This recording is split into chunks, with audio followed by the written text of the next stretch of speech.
안녕하세요. 김철입니다. 오!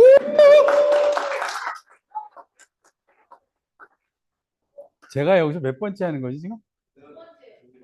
두 번째? 과거에 그 톨스토이를 한번 다루셨고요. 아, 네. 그러면 그, 네다섯 번째. 작년에 제가 도산 선생님 생애에 대해서는 한번 얘기를 했어요. 그죠? 그래서 또 도산 얘기를 해달라 그래서 뭘 할까 고민을 하다가, 얼마 전에 보니까 지금 여러분들 나눠드린 게, 몇 년 전에 미국에서 도산 관련된 학술 대회가 있었는데 그때 이제 여러 개의 논문들이 발표됐는데 그 안에 들어가 있는 사진 기록이 한 챕터가 있더라고요. 그래서 그거를 제가 지난번에 레게타 과정 때 한번 강의를 한 적이 있어요. 그래서 그걸 가지고 사진을 중심으로 도산 얘기를 한번 이렇게 쭉 그러니까 대부분 다 아는 얘기일 텐데 그냥 한번 다시 이렇게 뭐 되새겨 본다? 뭐 그렇게 생각하시면 좋을 것 같아요. 여러분 도산생에 대해서 많이 아시죠? 왜 우리 연극 뭐였더라? 음악극도 하고 막 그랬었잖아요, 여기서. 예. 그래서 쭉 그렇게 넘어갈게요. 예. 첫 번째 사진은 이제 태어나서 유년 시절을 보냈던 대동강변 전경. 저게 지금 북한의 대동강이 옛날에 이제 이렇게 생겼다는 거죠. 그래서 도선생이 지금 이제 태어나셨을 때 얘기로 이제 이 책이 시작이 돼요. 중간중간에 이제 사진에 없는 거는 제가 원래 강의 때 쓰던 자료를 좀 넣어서 설명드리는 거예요. 아까 보신 게 이제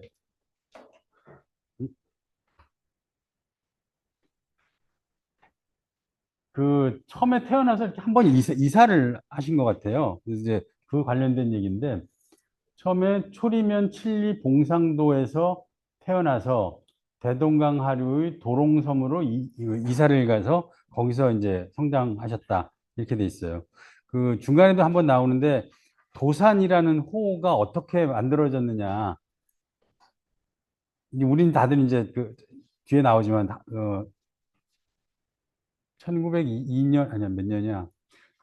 처음에 이제 샌프란시스코로 유학을 갈 때 하와이에 도착해서 하와이를 보고 이 섬 도자에 그 메산자를 썼다 이제 그런 설이 있고 근데 그게 확인된 게 없나 봐요. 근데 그런 얘기는 있는데 근데 또 하나가 뭐냐면 이 태어난 곳 도롱섬 이 섬에 이것 때문에 이제 도산이라는 호를 그때부터 이제 자기 어렸을 때부터 이렇게 썼다 뭐 이런 얘기가 있는데 제가 본 거로는 뭐 이런 설들만 있지 딱 부러지게 확인된 얘기는 없더라고요.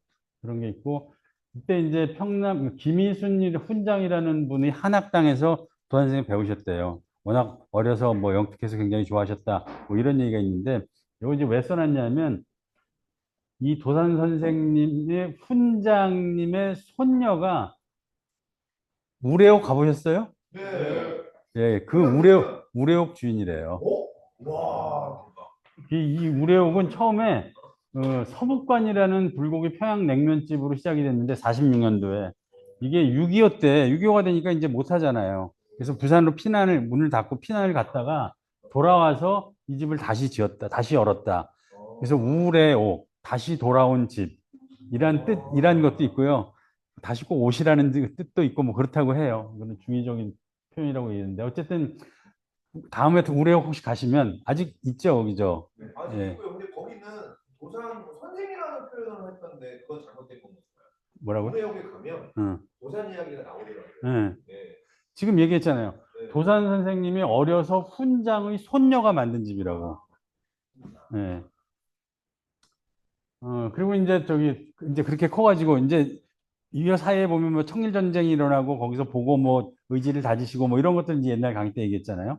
그리고 이제, 그래서 공부를 하러 거의 무작정 상경에 가까운 이제 상경을 하십니다. 근데 서울에 와서 뭔가를 해야 되는데, 마침 그때,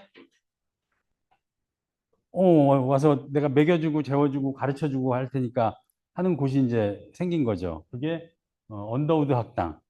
뭐 밀러 스쿨이라고도 하기도 했고 뭐 하는데 이제 이게 이제 그때 사진인데 지금 이 자료집에 있는 사진을 중심으로 그냥 쭉 한번 보는 거예요. 언더우드 학당이라는 곳을 해서 이제 다니셨습니다. 이게 밀러가 본국에 보낸 보고서인데 이 보고서 안에 안창호 선생에 대한 얘기가 이렇게 있다는 거예요. 참 우리 학교 졸업생인데 내가 조금 너무 똑똑해서 조교로도 썼고, 아, 이 친구 굉장히 훌륭하고, 뭐 그런 보고서를 썼다는 게 이제 있다는 얘기고요. 요 히스토리를 좀 보면, 음, 구세학당은 1886년에 언더우드가 이렇게 만들었다. 근데 이 구세학당의 고등부가 생겼는데, 그게 경신학교, 지금이 경신중고등학교가 됐고, 경신 어디 있죠? 이거 바로 앞에 있죠, 여기. 의사단 바로 앞에. 예. 그 경신중고등학교에 가보면, 거기 도산 뭐 이렇게 잔뜩 써 있을 거예요, 거기가. 예. 그, 언더우드 학교가, 그러니까 구세학당이 경신으로 바뀌고, 그 경신학교의 대학부가 조선기독대학이라고 바뀌었다가, 그게 연희전문학교라고 이름이 바뀝니다. 이게 이제 그 히스토리고요. 그 다음에 그거하고 관계없이 세브란스가 이제 따로 있는 거죠. 세브란스 병원이.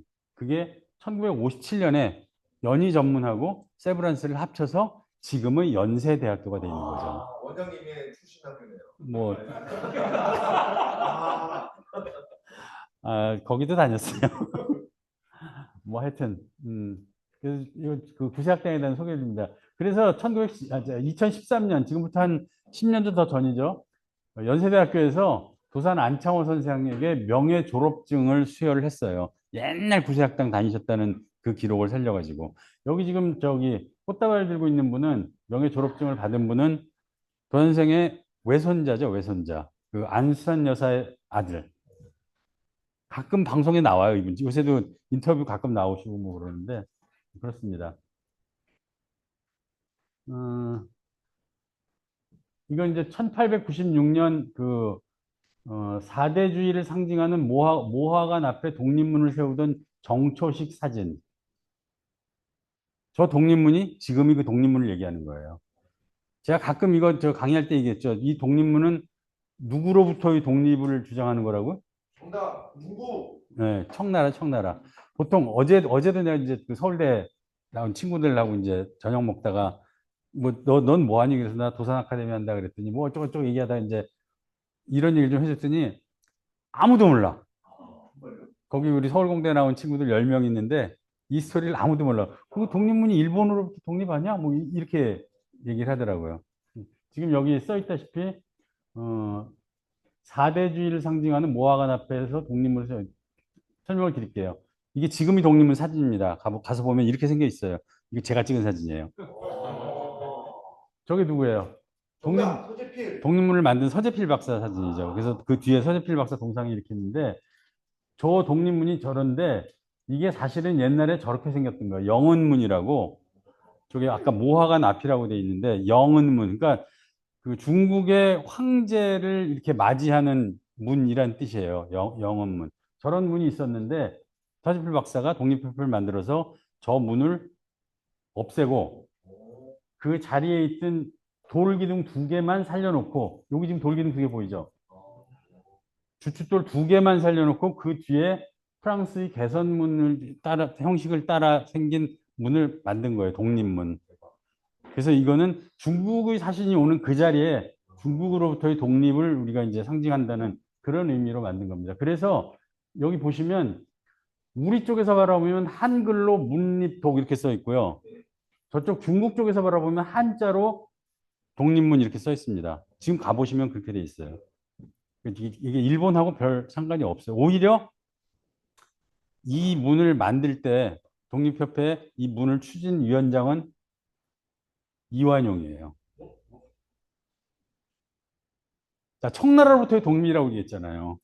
그러니까 개화파, 그 당시에는 이제 뭐 친일파였더니 이전 얘기니까. 그러니까 그 그룹 안에는 서재필, 이완용 이런 분들이 같이 있었던 거죠. 넘어갑니다. 북한에 있는 그큰 문. 그 있죠. 그건 상관없는 건가요? 네, 뭐 북한은 뭐 큰 거 좋아하는 거 이게 따로 만들었겠죠.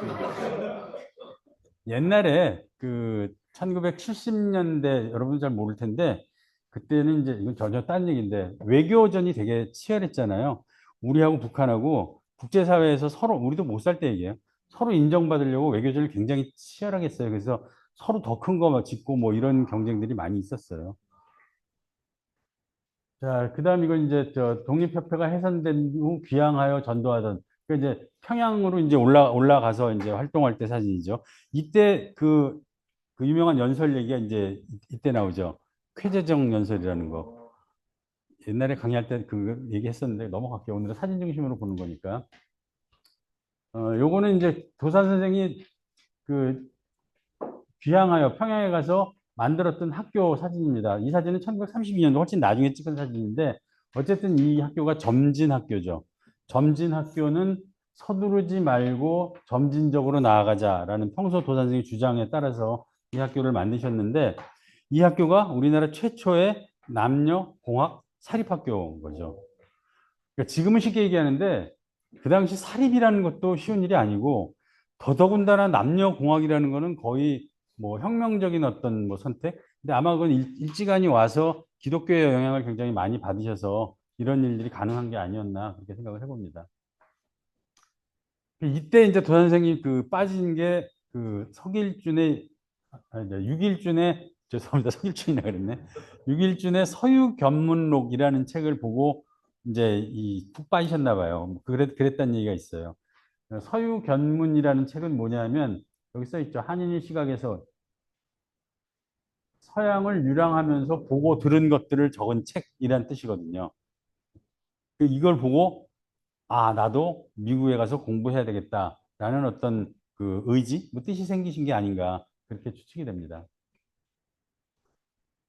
여러분 나눠드린 책자에 이게 있죠. 집조라는 거. 그러니까 그때 이제 저 예를 들어서 결혼을 하고 바로 그 다음날 배를 타고 미국으로 떠나잖아요. 떠날 때 집조가 뭐라 그랬죠? 여권.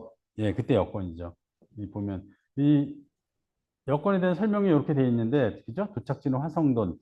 여기 보면 아까 여권 조기 여기 있는 걸 확대해 놓은 건데 여기 화성돈이라는 표현이 나와요. 말씀드렸죠. 화성돈은 지금의 워싱턴. 그러니까 도 선생님의 처음 목적지는 여권으로 가서 샌프란시스코, 캘리포니아가 아니었던 거죠. 워싱턴으로 가서 나도 교육학을 공부해서 그때 이미 점질학교를 만들어서 운영하고 있을 때니까 돌아와서 그런 일들을 계속 하시겠다고 했는데 정확히 모르겠는데 배를 뭐 잘못하셨다는 설이 있는데 하여튼 그래가지고 이 캘리포니아가 하와이를 거쳐가지고 이제 그 아까 지금 말씀드렸죠. 하와이에서 도산이라는 뭐 호를 지었다 뭐 이런 설이 있는데 이건 저는 이건 확인은 안 되고요. 그렇게 샌프란시스코 이제 가십니다. 가서 이제 활동을 하시는 건데 그 당시 사진들이 여기 좀 몇 개 있더라고요. 이건 처음에 가서 얼마 안 돼가지고 1902년 12월이니까 가신 지 얼마 안 됐을 때죠. 돈 쌤이 아마 그 저 미국 초등학교에 입학을 하셨나 봐요. 영어를 배워야 되니까. 물론 이제 한국에서 영어를 조금은 하셨겠죠. 그 저 언더우드나 뭐 있었으니까. 그래서 이제 그 초등학교에 갔는데 나이가 되게 많아가지고 들어가서 거기 이제 관련된 뭐 사연들이 있는데 뭐 정직 뭐 그만두고 이런 거 있는데 그건 넘어가고 어쨌든 그때 샌프란시스코 크로니클이라고 지금도 아마 이 신문이 있나요? 샌프란시스코 크로니클이 거기 지역지 중에 굉장히 그 큰 곳인데 거기 이상한 한국 학생이 하나 있으니까 그 사람을 불러다가 이제 인터뷰를 한 그 기사예요. 여기 보면 그 당시 이제 이 기사 제목이 잠자는 나라 코리아라는 건데 그러니까 이제 한국에서 온 사람을 통해서 한국의 풍습이라든지 뭐 이런 것들을 이렇게 쓴 책이에요. 쓴 기사입니다.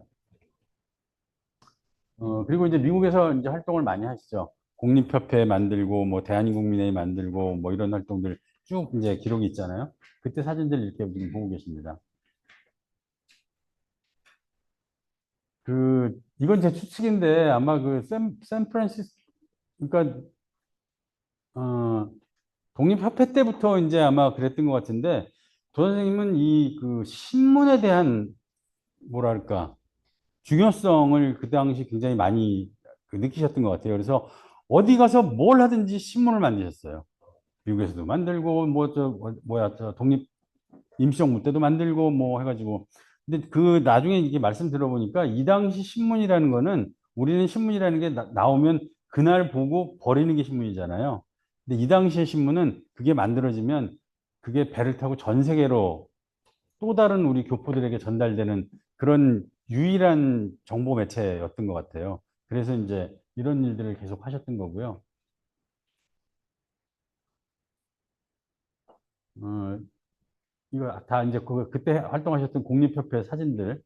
그리고 이게 그 미주에서 열린 그 국제 행사 자료집이라서 그 당시 미국에 있던 사진들을 좀 여기다 많이 수록하셨던 것 같아요. 그렇고요.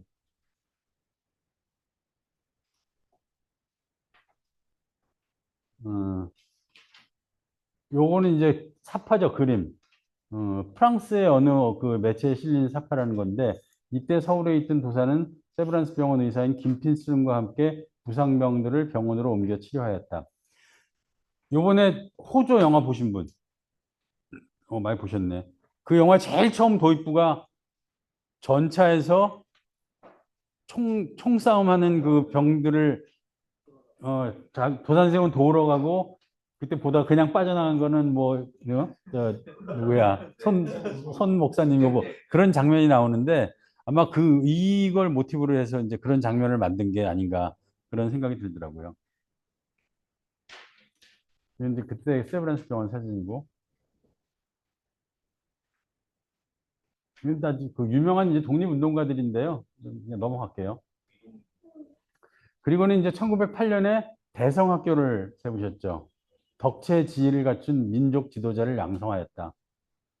제가 이거 가끔 요새 이제 써먹는 건데, 우리는 교육의 목표를 지덕체라고 배웠잖아요. 이때까지.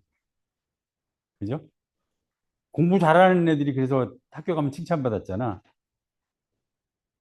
지덕체 순서가. 근데 그때부터 도선생은 덕체지란 용어를 쓰셨던 것 같아요. 교육의 목표를.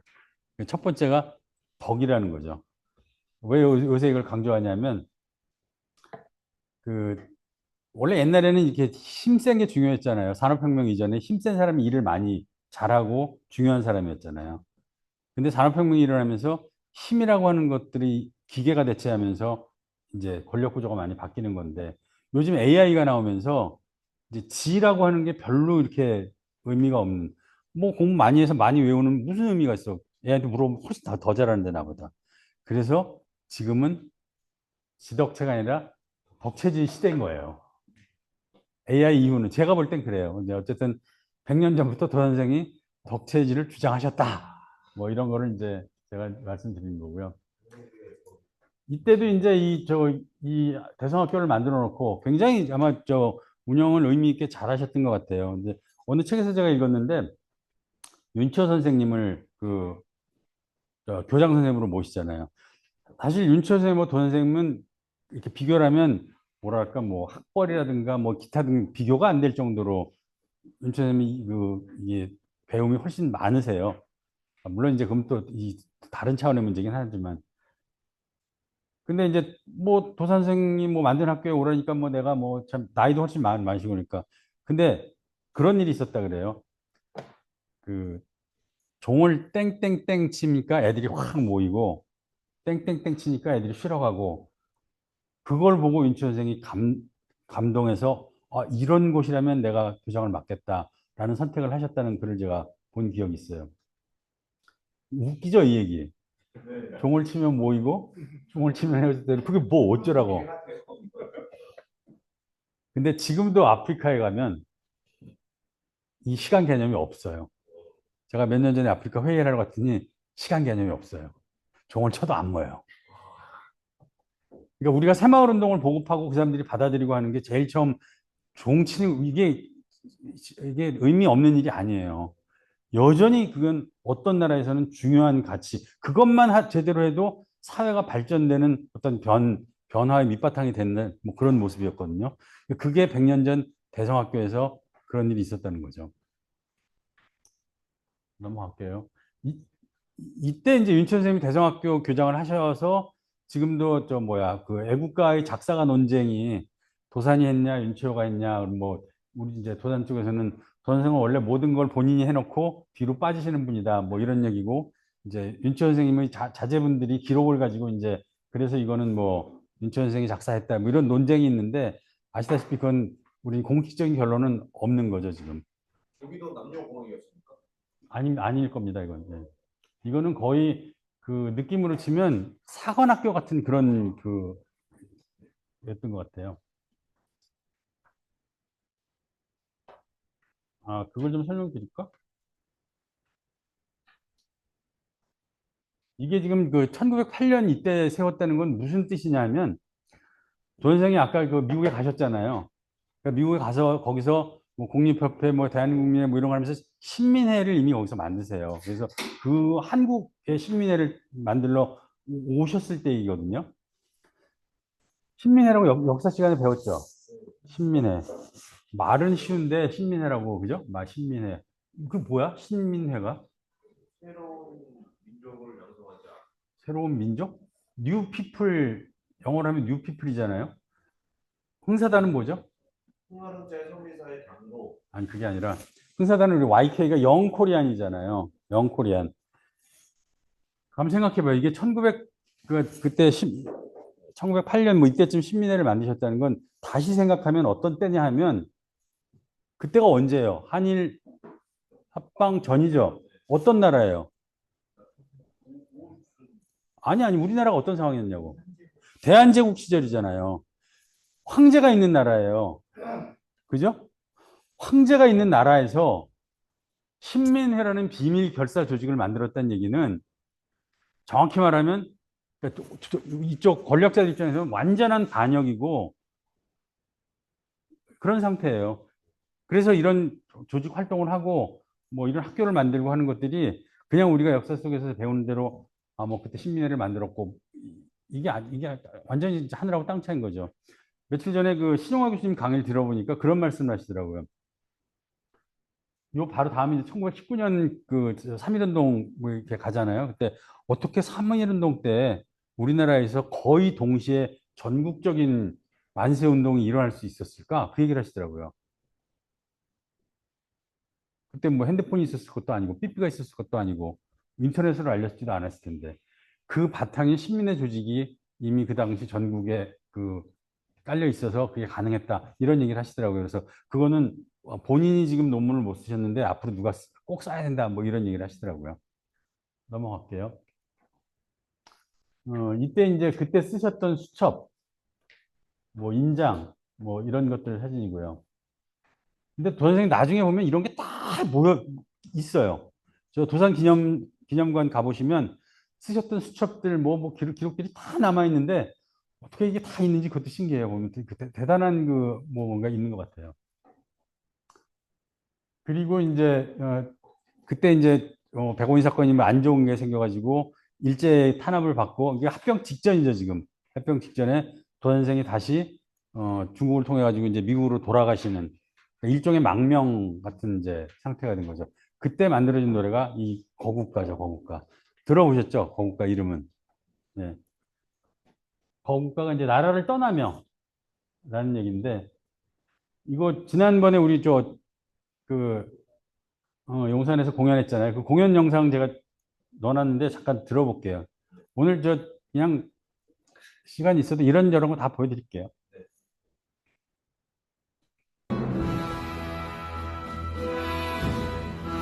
가사를 잘 들어보세요.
뒤에 좀 더 긴데 그냥 아까워요? 감동 올라오고 있었는데. 시간 관계상. 시간 관계상. 파일은 나중에 뭐 필요하면 올려드리죠. 이거 옛날에 올려드린 적 있을 거예요, 한번. 이거는 우리 도산 아카데미 멤버인 저 누구야? 복성수 오케스트라 단장이 그 자기네 오케스트라 공연 저 파페라 팀 맞죠? 제가 공연을 한다고 얘기를 하길래 내가 그 공연 레퍼토리에 이거 한번 넣으면 어때? 해가지고 찔러 넣어서 그 공연 때 이제 이걸 부르게 했죠. 근데 이 뒤에 가면 막 되게 웅장해요. 그 편곡을 잘해가지고 원래 도 선생님이 노래는 되게 슬픈 노래인데 나 간다고 서러워 마라 나의 사랑 한반도야 뭐 가사가 이런 거였는데 넘어가겠습니다. 이게 이제 그 1910년 망명길에 올라 청도를 거쳐 아까 말씀드린 대로 중국을 거쳐가지고 다시 이제 그 미국으로 갔다고 말씀드렸죠. 근데 이때부터 벌써 독립운동 기지 물색지 등을 돌아보기 시작했다 이런 얘기 나오거든요. 그 호조라는 영화가 제목이 그래서 만들어진 거죠. 그 뭐야 이상촌 건설을 하기 위해서 서로 돕고 산다는 뜻이라고 저 영화 제목을 그렇게 졌다 그러는데 하여튼 틈틈이 보면 그게 뭐 중국 만주 뭐 심지어는 나중에 필리핀까지 이상촌을 어디 지을 데가 없을까 이렇게 또 보러 다니시는 기록들이 있거든요. 음. 근데 스타일이 좀 달라, 그죠? 음. 그리고 이제 저 미국에서 이제 활동할 때 사진들입니다. 이게 이제 나중에 대한인 국민회로 확대 발전했다 뭐 이렇게 돼 있고요. 이 사진은 리버사이드에서 찍은 사진이다. 여기 안창호 선생님 보이시죠? 네. 예. 어디 있냐고? 여기 요분이야, 요분. 어. 그 저희가 도산 아카데미에서 늘 강조하는 게 오렌지 하나를 따더라도 정성껏 따는 것이 나라를 위하는 길이다. 이거 늘 강조하고 있잖아요. 제가 이건 뭐 설명 몇 번 들었는데 그냥 가볍게 다시 짚어보고 갈게요. 그 당시는 이미 샌프란시스코는 중국하고 일본에서 온 이민자들에 의해서 그 중심이 이제 넘어가 있었던 거죠. 그리고 우리 한국인 이민들은 1902년도에 200 몇 명인가가 처음 하와이 사탕수수 농장으로 가서 거기서 일을 해요. 근데 거의 반노예 생활이었다고 그래요. 2년 계약으로. 이제 2년 일하고 나서 야, 여기서 하와이에서 이 개고 생활 하느니 미국 본토로 가자. 그래서 그분들이 미국으로 이제 가기 시작한 게 미국 본토 이민의 어떤 시작이라고 얘기를 하는데 그때쯤 이제 도 선생이 거기 있는 그 교민들을 보고 원래 아까 말씀드린 대로 워싱턴으로 공부하러 가기로 했다가 일단 여기서 내가 이걸 좀 더 해야 되겠다. 그러다 이제 평생 이제 거기 이제 일을 하게 되신 건데 어쨌든 이런 상태에서 한인들의 어떤 그 위상을 높이고 뭐 이런 이제 일들을 착수하신 거죠. 그래서 샌프란시스코가 아닌 거기서 저도 안 가봤는데요. 보령 리버사이드 잘 아세요? 얼마나 걸려요? 차로 1시간? 차로 1시간 정도? 샌프란시스코에서는 6시간 정도 걸리고요. 그럼 LA에서? LA 한인타운에서는 1시간. LA에서 1시간? 그 위아래 이렇게 있으니까. LA에서 1시간 정도 거리라는데 여기를 이제 아마 그 선생님이 찜하신 것 같아요. 여기를 찜하게 된 이유는 그 나중에 이제 이게 보면 그 파차파 캠프라고 불리우는데 이 지역이 이게 그 당시에 거기 어디 뭐 시청인가 있던 그 저 지적도 사진이라 그러는데 이게 집들을 표시하는 거예요 지금. 그러니까 그 저도 이제 책에서 본 건데 아까 리버사이드 역 근처에 저 당시 철도를 놓기 위해서 중국인 노동자들이 여기 와서 일을 하고 그게 끝나가지고 이 노동자들이 이제 떠난 빈 집들이 있었던 모양이에요. 그 빈 집들을 도 선생님이 가서 찜 해가지고 이거 제가 좀 쓰겠습니다. 그 얘기도 하시더라고요. 지금도 그런지 모르겠는데 미국의 부동산 거래는 이렇게 신용과 관련된 일이 굉장히 우리는 계약금 뭐 이거 아니면 거래가 안 되잖아요. 근데 이제 도 선생님 워낙 그 전에 꼼꼼하게 일들을 많이 하시고 잘하셔가지고 도 선생님 신용이 굉장히 높았대요. 그래서 이거 한 2, 30가구 정도 된다고 얘기하는데 이걸 이제 내가 쓰겠다 해서 우리 한인들을 여기다 이제 집어넣고 며칠 전에 그 얘기를 들었는데, 아까 하와이에서 이렇게 갑자기 넘어온다 그랬잖아요. 이 사람들이 무슨 뭐 때로 넘어오는 게 아닐 거 아니에요. 뭐 한 가족 오고, 한 가족 오고. 그러면 샌프란시스코 항구에 사람을 내보내서 한인이 오면 거기서 그 사람을 받아다가 그 사람 미국 본토에 조금 아무것도 모르고 왔을 거 아니에요. 왔는데 여기 있는 교민들이 먼저 가서 너 우리 조선 사람이냐? 뭐 가자 해서 여기서 살 수 있게 해주고 도와주고 그 오렌지 농장에서 일 같이 하게 만들어주고 그렇게 감동 안 받을 사람이 어디 있겠어요 거기다. 어? 혼자 왔든지 아니면 가족을 데리고 왔든지 오는 사람이 하와이에서 샌프란시스코는 그 당시 배 타고 한 보름쯤 왔을까? 잘 모르겠는데 뭐 꽤 오래 걸렸을 텐데 그렇게 오니까 자기를 맞아주는 교포들이 있었던 거죠. 그게 굉장히 이렇게 힘이 강해질 수밖에 없었던 거고 그 안에서 심지어는 그 안에서 삼권 분립에 의한 정치를 실험했다는 그 주장도 있어요. 당시 신문에 그런 얘기들이 우리 신문에 그런 얘기들이 실려 있어서 그걸 가지고 지금 저기 미국에서 교수님 한 분이 지금 저분 이름이 뭐더라? 장태환 아, 장태환 교수님. 예, 저기 책에 써 있네요. 그게 이제 저 책이고요. 그 직접 늘 아시다시피 늘 솔선수범 하셨다 그러잖아요. 그 작년 8.15 때 저기 벌거벗은 한국사 특집 보셨어요? 거기 보면 거기서 일부러 저 바구니 이런 바구니에다가 오렌지 30kg을 넣고 그걸 들어보라 그러는데 메고 꼼짝을 못 하는 거예요. 그 김동현 격투기 선수 김동현이 그걸 그 30kg를 메고 저희를 한다는 게 어떤 일인지 우리는 그냥 생각하면 뭐 오렌지를 잘 열심히 따라고 했나 보다 이런 건데 그 일이 그렇게 어려웠던 일인데 그걸 따면서도 정성껏 따서 오렌지 수확의 생산성을 높여서 우리 한인들이 일을 잘한다는 평가를 만들어내고 한인들의 어떤 품삯을 더 올리려고 하고 하는 일들을 하셨다는 거죠. 물론 그렇게 해서 또 거두셨죠, 돈을. 어, 이때 이런 얘기를 하셨대요. 내가 며칠 후에는 피 흘리는 이에게 절하겠어만은 오늘은 돈 바친 이에게 절하겠어.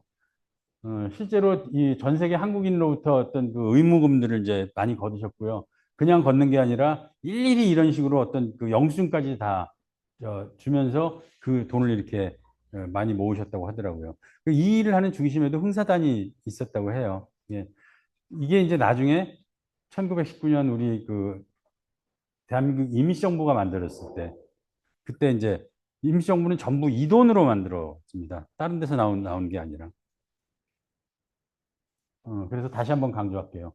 오렌지 한 개를 따더라도 정성껏 따는 것이 나라를 위한 일이다. 이 얘기는 그냥 주인의식을 갖자의 정도가 아니라 실제로 이 과정을 통해서 대한민국 임시정부가 탄생하게 됐다는 얘기를 하고 싶어서 합니다. 그래서 제가 오늘 이걸 입고 왔죠. 오렌지 색깔 보이려고. 예, 이거는 이제 1913년 흥사단 사진이고요. 미국에서 이제 워낙 뭐 여기저기서 찍은 사진들을 이렇게 소개들을 많이 했더라고요. 자료집에 보면. 1910년 멕시코 한인사회 저 뒤에 흥사단 기 보이시죠? 그죠? 지금 여기 있는 이거랑 디자인이 같은 거잖아요. 예. 이거를 직접 이렇게 디자인하셨다 그래요. 이건 도선생이 그린 거라고 얘기하는데 선비 사자를 중심으로 그림을 그리면서 기러기를 생각하셔서 지금도 흥사단은 기러기라는 것들을 상징물로 쓰고 있죠. 이게 지금 이제 이런 형태로 지금 쓰이고 있다는 거죠. 이제 캘리포니아 쪽에서 이제 활동을 많이 하시니까 다른 지역에서도 이제 도선생을 초대를 해서 같은 일들이 이렇게 이제 또 진행됩니다. 그래서 멕시코에도 갔다 오신 기록이 지금 사진이 있는 거고요. 이것도 멕시코 관련된 사진이고. 그러다가 이제 1919년에 임시정부가 만들어지고 돈 선생님이 가서 내무총장을 하게 됩니다. 요 관련된 스토리를 좀 말씀드릴게요. 1919년 3월 1일 날 3.1운동이 일어나잖아요. 3.1운동 다음에 또 만세운동이 또 한 번 있죠. 뭐지? 60인가 60? 이 두 사건의 공통점은 그러니까 그 시기상 공통점은 어, 왕의 죽음과 관련이 있어요. 이 3월 1일은 고종 황제가 돌아가시고 나서 어떤 얼마 후에 그 저기 장례식을 치르려고 하는 그 즈음 날짜였었어요. 그게 아마 곧 이틀 전인가 그랬던 걸로 제가 아는데 마찬가지로 60만 세가 고종 다음 순종의 어떤 장례식과 관련된 그 시기였던 걸로 제가 알고 있는데 그래서 어 그때 이제 사람들이 많이 모일 거라고 생각을 하고 이 날짜를 잡아서 이제 3.1운동이 벌어지죠. 3.1운동의 내용은 뭐죠? 그 우리 기미 독립선언서의 내용을 보면 우리 이제 뭐랄까 약소국들도 독립할 수 있다. 뭐 이런 얘기잖아요. 그러니까 이게 나오게 된 바탕이 그 전에 있었던 우리 학교에서 배운 뭐예요? 윌슨 대통령의 민족 자결주의라는 얘기가 나오잖아요. 그 민족의 그 미래는 그들이 결정해야 된다. 그게 민족 자결주의인데 윌슨 대통령이 이제 그런 얘기를 했다는 거죠. 어쨌든 그래서 그 3.1운동이 벌어지고 3월 1일 날부터 이제 쭉 우리나라에서 이제 일어나잖아요. 거의 동시에 그 세 군데서 임시정부가 만들어집니다. 근데 3.1운동이 일어나니까 전 선생님 미국에서 그걸 어떻게 하셨겠어요? 어떻게 알았을까? 누가 전화해 주셨을 리는 없고. 이때 아마 그 현순이라는 분이 전보를 쳐요, 도 선생한테. 지금 이런 일이 있으니. 그래서 이제 미국에서 그걸 알게 되고, 미국에서 이제 집회를 한번 하시고, 아까 말씀드린 그 돈을 모아가지고 도 선생이 상해로 옵니다. 그래서 상해로 왔을 때는 이미 그 임시정부가 세 개나 지금 만들어내서 발표된 거예요. 근데 말이 만들어졌다는 거지, 이게 큰 역할은 하기가 어려웠죠. 보세요. 첫 번째가 제일 처음 생긴 게 블라디보스톡의 그 대한국민의회라고 이동희 선생님 저기서 만들어졌는데 블라디보스톡에 만들어졌다는 건 무슨 뜻일까요? 저거는 공산주의 그 당시 스탈린의 영향이 있는 곳에서 만들어진 거죠. 그다음 이제 상해에서는 만들어졌고 한성에서 만들어졌는데 한성은 당시 1919년이면 일제시대잖아요. 거기는 그 명단이 있는 거지. 거기 무슨 뭐해서 우리가 정부를 만들고 어쩌고 이런 게 아니잖아요. 다만 한성 임시정부는 그 안에 그 뭐 팔도 대표들을 이렇게 모아서 했다는 어떤 그 법통 같은 것들을 이제 나중에 인정을 받아요. 그리고 상해도 하나 만들었는데 만들어는 줬지만 돈도 없고 뭐 아무것도 없고 그냥 임시정부가 있는 거죠. 그래서 도 선생이 오셔서 그때부터 이제 본격적으로 그 활동을 합니다. 어제 그제도 그 서울대 나온 친구들하고 얘기를 하니까 임시정부 하면 넌 누가 떠오르니 하니까 다 만장일치로 김구 선생이라고 얘기를 하더라고요. 그럴 수밖에 없죠. 우리 그렇게 배웠으니까. 근데 실제로 임시정부는 1919년에 만들어져서 1945년 해방될 때까지 해방돼서 우리나라로 돌아오잖아요. 그럼 환국이라고 하는데 돌아올 때까지 굉장히 오랫동안 존재했던 기관이고 그 앞부분 한 2년 정도는 그 모든 틀거리와 제도와 뭐 이런 건 도선생이 있을 때 만든 거고 그 뒤로 무려 몇 번이에요? 7번인가? 하나, 둘, 셋, 넷, 다, 여, 일곱, 9번이구나.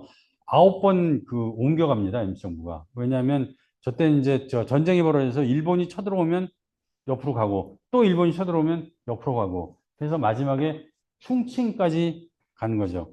사실 뭐 어떻게 보면 뭐 도망이라는 표현은 뭐 하겠지만 계속 옮길 수밖에 없는 그런 상황이었죠. 마지막 충칭 임시정부를 지키고 있다가 돌아오신 분이 이제 김구 선생님인 거죠. 우리는 그렇게 알고 있는데 여기 어디야? 그 서대문 형무소 옆에 가면 지금 100주년 임시정부 100주년 기념관이 몇 년 전에 크게 만들어졌어요. 거기 가보시면 그 임시정부와 관련된 것, 문 딱 열면 제일 처음에 안내하는 사람이 딱 나오는데 영상으로. 그럼 김구 선생님이 아니고 도산 안창원 선생님이세요. 그럼 역사적으로 그렇게 만들 수밖에 없는 거죠, 그거는. 아까 지금 세계 임시정부가 이렇게 만들어졌다고 얘기를 했는데, 이게 넘어갈게요, 그냥.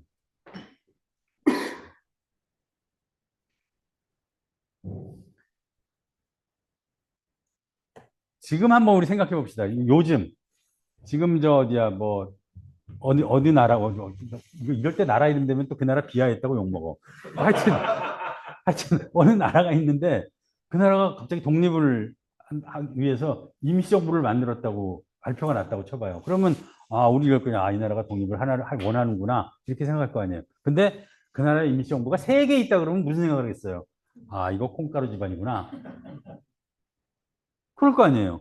지금 우리가 그런 걸 생각해 본다면 우리가 그랬던 거죠. 그래서 도한생이 미국에서 상해로 오자마자 가장 먼저 가장 힘을 쓰신 건 뭐냐면 이 쪼개져 있는 임시정부를 하나로 합쳐야 되겠다 하는 노력을 어마어마하게 하십니다. 그때 이제 왜냐면 이쪽 사람들은 이 사람 싫다 그러고 또 이쪽 사람들은 저 사람 싫다 그러고 뭐 이런 게 이제 당연히 있었을 거 아니에요. 그래서 그거를 어떤 어려운 과정 속에서 이걸 이제 어쨌든 하나의 통합 임시정부를 만들어내죠. 그게 9월 달이에요.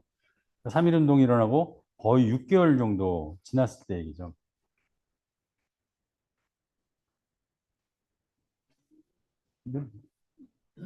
이 사진 좀 뒤에 나와야 되는데 먼저 나왔네. 이 사진은 임시정부가 아까 지금 1919년 9월 달에 만들어졌다고 얘기했잖아요. 그다음 1920년 1월 달에 이제 도산상이 뭐 여러 가지 발표를 하고 그로부터 한참 후에 이승만 대통령이 이제 귀국을 해요. 임시정부의 초대 대통령은 누구라 그랬죠? 이승만 대통령. 이승만 대통령이 4년 이상을 이제 그 대통령으로 이렇게 있다가 나중에 이제 뭐 다른 일이 벌어지는데 어쨌든 이게 넘어갈게요. 그래서 통합 임시정부의 조직도입니다. 이 사진도 제가 찍은 건데 임시정부 100주년 기념관에 있길래 제가 찍어왔어요. 제일 위에 보면 대통령 이승만, 국무총리 이동희 이게 이제 세 개 조직을 합치기 위해서 각각의 대표들을 이렇게 모신 거죠. 그리고 상해 내무총장을 하고 있던 도선생은 제일 끝에 여기 다른 분들은 총장인데 여기는 노동국 총판 이렇게 돼 있죠. 이렇게까지 본인을 낮춰서 이 통합 작업을 이뤄내요. 왜 그랬을까요? 근데 이거는 에기에타? 거기 에기에타가 왜 나오는데? 며칠 전에 신영화 교수님 강의 때 처음 들었는데 세계의 정부가 발표했던 강요 명단이에요. 보면 이제 저기는 뭐 손병희, 이승만 뭐 이렇게 돼 있고 여기는 안창호 이렇게 되는데 여기는 안창호가 여기 와 있죠. 노동총판 여기. 그걸 이렇게 설명해 주시더라고요. 그 당시 이승만 대통령이 전부 다 세 군데 다 높은 자리에 이름이 올라갈 수밖에 없었던 거는 저 시대에 제대로 공부하고 석사 받고 그것도 뭐 프린스턴, 하버드 이런 데서 석사, 박사하고 논문을 써서 국제적인 명성을 알리고 있던 이승만 박사밖에 없었거든요. 그분이 무조건 외교에 대해서는 뭐 타의 추종을 불허하는 모실 수밖에 없는 뭐 그런 상황이었던 거죠. 게다가 아까 제가 뭐라 그랬죠? 민족 자결주의를 얘기한 윌슨 대통령이 프린스턴 대학 총장 출신인데 이승만 박사는 거기서 공부를 하셨거든요. 미국 대통령한테 얘기할 수 있는 사람이 대한민국에 그때 누가 있었겠어요? 안창호 선생님 사실 그런 거 그건 불가능한 얘기죠, 이거는. 그래서 이제 그렇게 돼 있었던 거고. 근데 실질적인 미래에 보면 이제 안창호가 쭉 있는데 이 한성 정부라는 데가 이제 아까 말씀드린 대로 이승만 대통령을 중심으로 이제 만들어진 건데 이게 확인되는 건지 아닌지 모르겠는데 그랬다 그래요. 안창호가 하와이에서 노동자들을 잘 관리하니까 그 노동부 뭘 하나 시키면 어떻겠냐. 뭐 그래서 노동부 총판을 시켰다는 얘기가 있어요. 근데 안창호 선생님은 이 세 개를 통합하기 위해서 누구도 여기 만약에 다시 안창호가 뭐 저기 뭐 국무총리 이런 형태로 들어가면 한성 정부가 동의 안 할 수도 있잖아요. 그 한성 정부도 반대를 못 하도록 니네가 한 그대로 난 그 자리로 갈게. 통합을 위해서 이 선택을 하셨다는 거죠. 그래서 통합 임시정부에는 아까 보여드린 대로 이런 조직도가 만들어집니다. 그래서 우리 그 얘기 많이 하잖아요.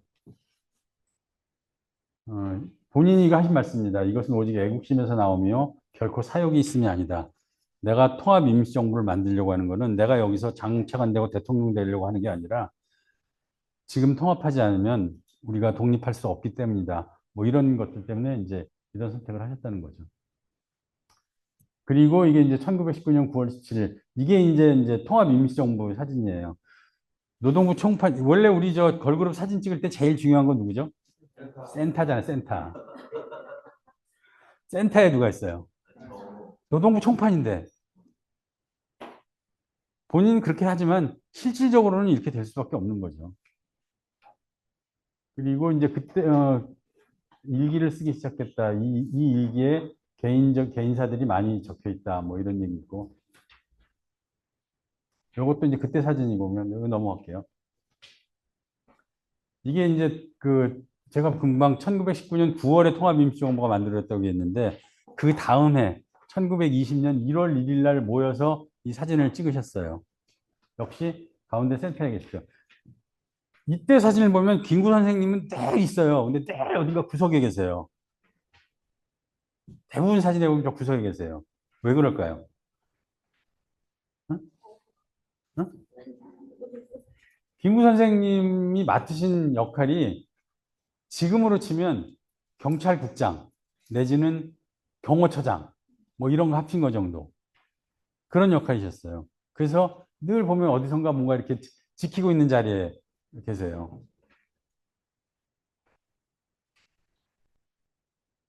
지금 이 사진이 1920년 1월 1일 기념사진이라고 얘기를 했는데 이때 도산 선생이 신년 시정연설이라는 걸 하셨다고 하고 그 시정연설이 그 당시 그 신문에 그 6개 조항에 대한 6대 사업에 대한 얘기가 자세히 실려 있어요.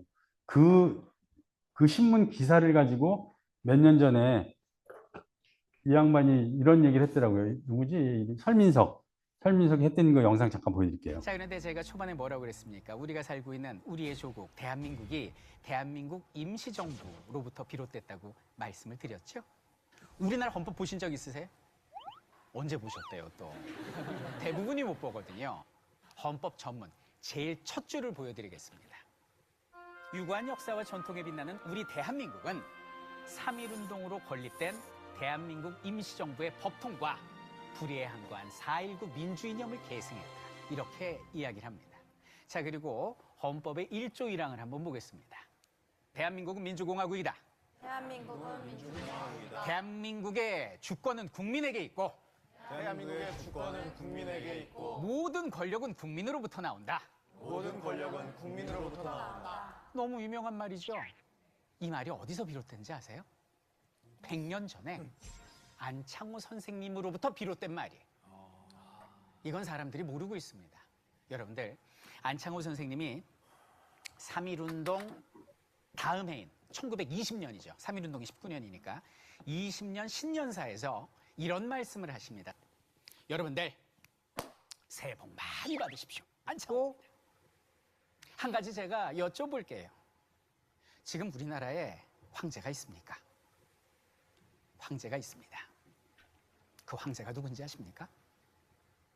바로 여러분입니다. 옛날에는 황제가 한 사람이었지만 지금은 우리 모두가 황제입니다. 대통령이요? 국무총리요? 그거 전부 다 우리의 노복입니다. 우리 황제들은 이제부터 저기 있는 노복들을, 정치인들을 어떻게 잘 인도해야 할까를 연구해야 합니다. 그리고 대통령, 국무총리, 노복들은 어떻게 하면 황제, 우리 국민들을 잘 모셔야 될지 그것을 연구해야 합니다. 그리고 노복들은 절대 한 사람의 명령을 따라선 안 됩니다. 우리 모두가 뭉쳤을 때 우리 주권이 완성되는 것이니 우리 모두의 명령을 따라야지 특정인 한 사람의 권력에 좌지우지돼선 안 됩니다라고 이야기를 하십니다. 이게 바로 뭡니까? 오늘날 민주주의를 말하고 있잖아요. 2019년 대한민국 국민들한테 정말 필요한 메시지를 99년 전에 안창호 선생님이 신년사에서 하셨고 그것이 지금 대한민국 헌법의 전문에 녹아내려가 있다는 거죠. 왜 대한민국이 임시정부로부터 비롯됐는지 이제는 아시겠죠? 네. 그래요. 이제는 아시겠죠? 설민석 씨 전공이 뭔지 아는 분? 네, 연극영화과 나왔어요. 그래서 연기 참 잘해요. 예, 어쨌든 이제 그런 지금 아까 설민석 씨가 얘기했던 게 그대로 있는 그 연설문을 현대화해서 읽은 거예요. 그 뭐 노복이란 표현이 뭐 이런 것들이 다 이제 거기서 나오는 건데 어쨌든 그렇게 했고요. 그 다음에 김구, 이탁 뭐 워낙 유명한 이제 독립운동가들인데 이때 사진이고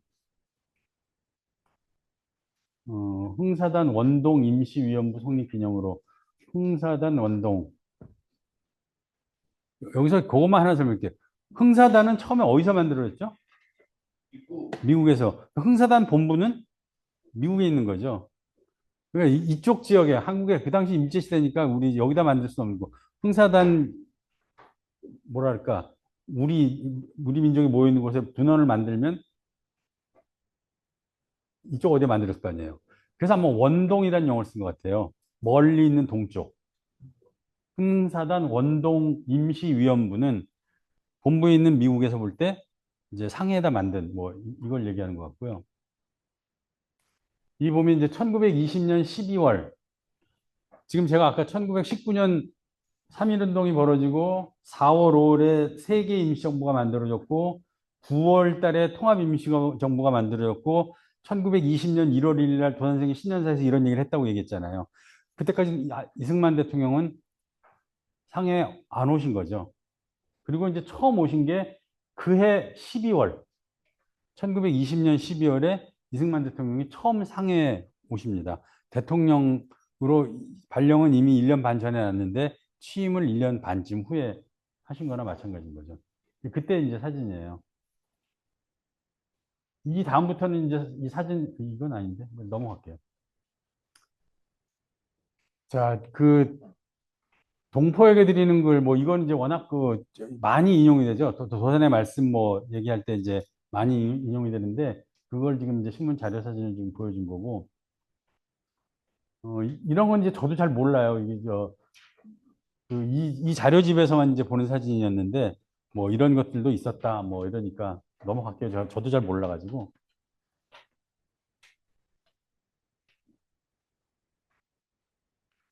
(1929년) 필리핀 여행 때 발급받은 여권. 이 여권에는 안창호, 그 한자가 다르죠. 예, 중국 강서성 출신으로 되어 있었다. 작년 올해 참 쓸데없는 논쟁이 있었던 거 있죠. 일제시대 때 우리 선조들의 국적이 어디냐. 참 전혀 인생에 도움이 안 되는 걸 가지고 국회의원들이 싸우는 걸 보고 아유 저것 아니 죄송합니다. 네. 하여튼 최근에 조선일보에 조선일보 맞죠 아마 누구지 누가 안창호의 국적 그러니까 당시 독립운동가들이 국적에 대해서 아주 상세하게 그 기록을 정리해서 썼더라고요. 그러면서 이제 왜 중국 국적을 그때 취득했는지 그 과정을 쭉 설득하면서 그게 중국 국적이라고 그걸 아니라고 우기는 것도 웃기고 그게 왜 중국이라고 따지는 것도 웃기고 그럴 수밖에 없는 시대적 배경 이런 것들을 조선일보 아니었나요? 아주 한 2주쯤 전에 제가 그 기사를 봤는데 그것도 나중에 한번 올려드릴게요. 그러면 1931년 동호회원들이 수양회를 마치고 찍은 사진.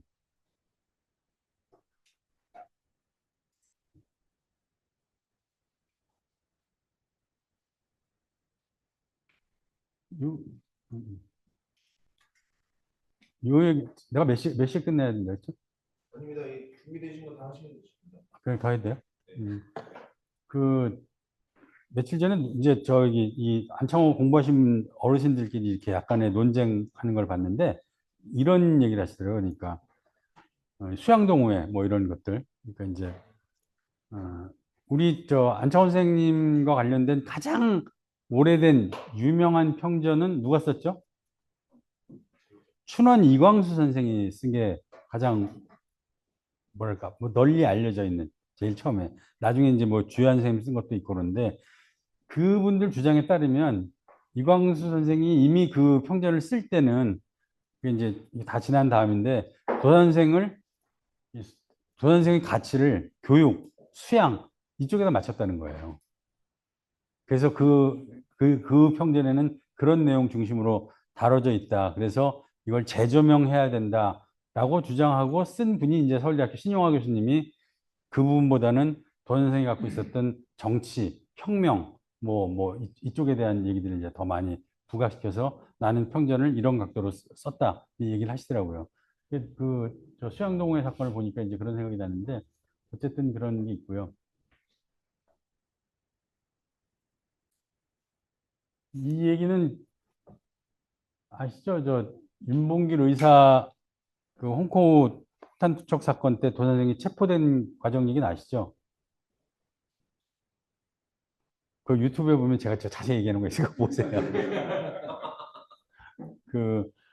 하여튼 워낙 김구 선생이 비밀리에 일을 하셔가지고 도 선생도 이걸 모르고 있다가 이제 체포당해서 그런 과정이 있는데 이건 넘어가고요. 경성법원에서 판결을 받고 용수를 쓰고 형무소로 돌아가는 모습 사진. 이 중에 우리 서대문 형무소 투어 다녀오신 분. 많이 다니셨구나. 용수 기억나시죠? 지푸라기로 이렇게 된 거, 그대로 전시돼 있잖아요. 그거 어디서 찾았다 그랬죠, 관장이? 지붕. 지붕 공사하는데 그 기와 밑에서 저게 하나 나와서 지금 그 박물관에 전시했다고 그렇게 얘기를 하던데, 어쨌든 그 당시는 이 죄수를 이렇게 옮길 때 서로 못 쳐다보게 저런 걸 이렇게 뒤집어 씌웠던 것 같아요. 지금 보시는 거는 지승공예품. 지승공예는 뭐죠? 지승공예. 종이를 말아가지고 이 그릇을 만드신 거예요. 이게 아마 근데 마지막에 이제 서대문 형무소에 계실 때, 그 안에서 이제 이렇게 하신 것 같은데, 지금 보시는 저 그릇들이 전부 종이로 만든 거라 그래요. 저것도 어디야? 지금 도산기념관에 가면 저기 그대로 있습니다. 저걸 기념관에서 팔더라고요. 그래서 내가 야 이거 뭐지? 그러고 살라 그랬더니 종이가 아니라 무슨 저거 그렇게 생긴 무슨 도자기 같은 걸 만들어서 팔던데 그거는 좀 아닌 것 같아요. 어쨌든 1945년 가출옥한 상태에서 찍은 사진. 이때만 해도 건강하셨던 것 같은데.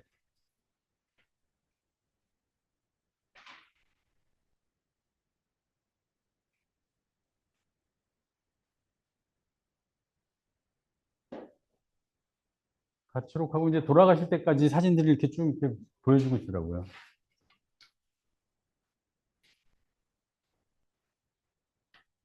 근데 이때도 돌아다니시면서 그냥 가만히 있지는 않으셨더라고요. 제가 우연히 부산 어디 교회를 갔더니 부산 초량교회인가 아마 그런 것 같아. 거기 그 당시 저 때 건강이 안 좋으시던데 도 선생이 초량교회에 와서 강연을 하신 기록 사진이 있더라고요. 그때도 전국을 다니시면서 뭔가 이렇게 참 우리가 독립을 하기 위해서 노력해야 된다 이런 연설들을 많이 하셨던 것 같아요. 이 9년 필지라는 이제 서첩집에 나온 애기예탄데 제가 이게 궁금해가지고 이거 다 아시잖아요. 제가 얘기하는데 애기예타 글자 많이 보셨잖아요. 우리 황천한테도 못하고 여러 군데 물어봤는데 혹시 도 선생이 애기예타와 관련돼서 말씀을 하신 게 있거나 저기 왜 저런 글을 쓰셨는지 기록이 있는지 물어봤는데 아직 못 들었어요. 그러니까 이게 이제 마지막에 어디야 감옥에 계실 때 썼던 글들을 이걸 아마 이렇게 모은 것 같은데 저 글자는 있는데 이걸 무슨 뜻으로 왜 쓰시는지는 저도 아직 못 들었어요. 그래서 그걸 좀 더 듣고 싶은데 지난번 리더십 포럼 들으셨죠? 오충현 박사 어? 의사인데 전 세계 이제 후진국을 다니면서 의료봉사를 하고 계시고 거의 한 20년 동안 그것만 하신 분, 그분 강의 때 제가 가장 이 애기예타에 대한 감동을 많이 받았어요. 흔히 이제 저도 알기로는 뭐 나를 사랑하고 남을 사랑하라는 뜻입니다라고 얘기하는 사람도 있고, 뭐 나를 사랑하듯 남을 사랑하라 뭐 이렇게 얘기하셨다는 얘기도 있고. 그런데 오 박사님은 그때 그렇게 얘기하셨죠. 나를 사랑하는 유일한 길은 타인을 사랑하는 것이고, 타인을 사랑하는 가장 최고의 방법은 나를 사랑하는 길이라고 자기는 20년 동안 그 후진국 의료 현장에서 환자들을 보면서 느꼈다. 이런 얘기를 하시는데, 그게 훨씬 저는 이게 필이 오더라고요. 그래서 앞으로 그걸 우기기로 했어요. 네, 이것도 이제 그 글자, 흑동이라고 안창원 선생님 직접 쓰신 유목이고요. 이때 평남 대보산 기슬 양지 바른 곳에 저기 보이는 저 산장, 저게 송태산장이라는 곳인데 저것을 직접 짓고 저기서 이제 찾아오는 사람들을 이렇게 만나셨다. 뭐 요거는 지금 산장 내부 침실 사진 지금 보여드리는 거고요. 그러다가 37년 아까 그 동호회 사건이 생겨서 다시 체포돼 가지고 서울로 압송돼서 경성제국대학 부속병원에서 돌아가셨죠. 여기서 지금 얼마나 떨어져 있나요? 경성제국대학 부속병원 길 건너 바로 여기죠. 여기 지금 여기서 돌아가셨다고 돼 있죠. 돌아가실 때 그 직계가족 뭐 그러니까 물론 직계는 다 미국에 계시지만 가족들밖에 임종을 못하게 해가지고 5분인가 6분만 그 임종을 할 수 있게 하고 그냥 우리 국민들 모르게 이제 저 마무리로 뭐 이렇게 장례를 치렀다 뭐 이런 얘기가 있던데 뭐 그렇습니다. 가족 사진 어려서 사진. 도 선생님 가족에 대한 얘기는 뭐 워낙 저기 영상이나 이런 것들이 많이 나와 있는데 큰아들은 유명한 영화배우 아시죠? 얘기 안 해도 그 따님이 둘째 따님이 뭐더라? 차이니스 레스토랑? 미국에서 차이니스 레스토랑을 굉장히 오래 하셨대요. 이름이 파노라마인가 아마 그럴 텐데 그러니까 실제로 굉장히 잘하셨나 봐요. 그러니까 지금으로 치면 왜 뭐 우리 미국에 있는 가장 유명한 한식당 뭐 그런 정도의 컨셉을 해서 그 지역에서 굉장히 중요한 커뮤니티 역할을 했다고 하는데 하여튼 다들 굉장히 똑똑하고 사업을 잘하신 것 같아요. 아까 큰아들은 유명한 영화 배우가 되고 보셨죠? 여기 저 헐리우드에 가면 이 핑거프린터 있는 게 우리나라 첫 번째 핑거프린터가 선생님 큰 아드님이시고 둘째 아들은 휴즈 항공사의 부사장까지 하시고 큰 따님은 뭐 더 유명한 안수산 여사님 제가 뭐 얘기 안 해도 다 알 거고 뭐 그렇다고. 선생님 저 편지가 되게 많으세요. 그 부인한테 이렇게 보면 참 이런 표현 뭐 미주알 고주알 뭐 이렇게 뭐 써서 보내신 게 되게 많은데 그냥 제 느낌은 그래요. 가족을 돌보지 못하니까 미안하니까 이제 저런 편지를 꾸준히 이렇게 열심히 보내신 게 아닌가 그런 생각이 드는데 어쨌든 이런 걸 여사님이 다 모아놨다가 지금 여전히 이게 존재하고 있는 게 아닌가 그런 생각이 좀 들고요. 도산공원 이장 사진 1973년에 이혜련 여사가 돌아가셨을 때 모시고 와서 도산성 묘지에 합장하는 사진이다.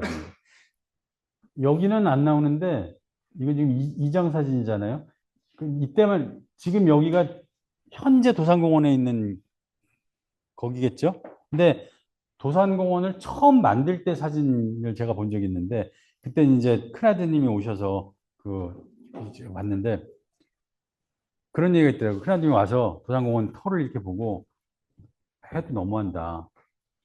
어떻게 여기다가 그 사진을 보면 그 당시 강남 그 지역이 아무것도 없는 허허벌판에 정말 자갈만 있는 자갈밭에다가 이 깃발도 아니고 뭐야 뭘 하나 딱 꽂아놓고 도산공원 뭐 설립 다뭐 이렇게 찍는 거. 거기 가서 처음에 공사 삽을 뜨니까 얼마나 황당했겠어요.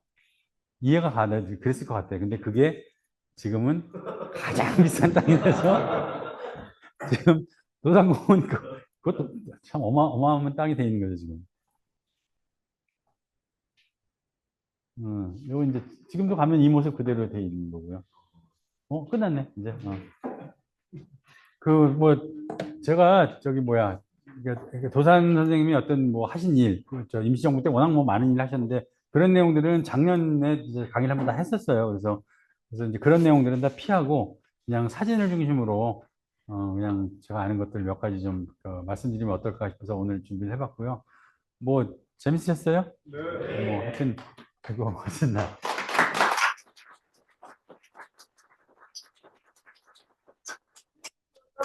같고요. 네, 지금 이제 단체 사진 찍겠습니다. 예, 예. 이걸로 마무리하겠습니다.